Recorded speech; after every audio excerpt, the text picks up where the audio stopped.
Jatli aidi pun silambi Panthungi khalude aidi Wakhalda pukningi apamba puduna Thang likhong thang chok thabalai tana Aigi manglangi tai bangda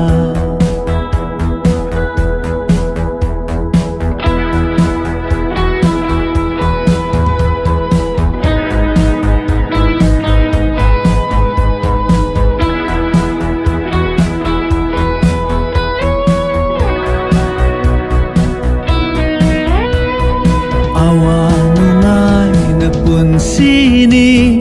Nugma di tay bang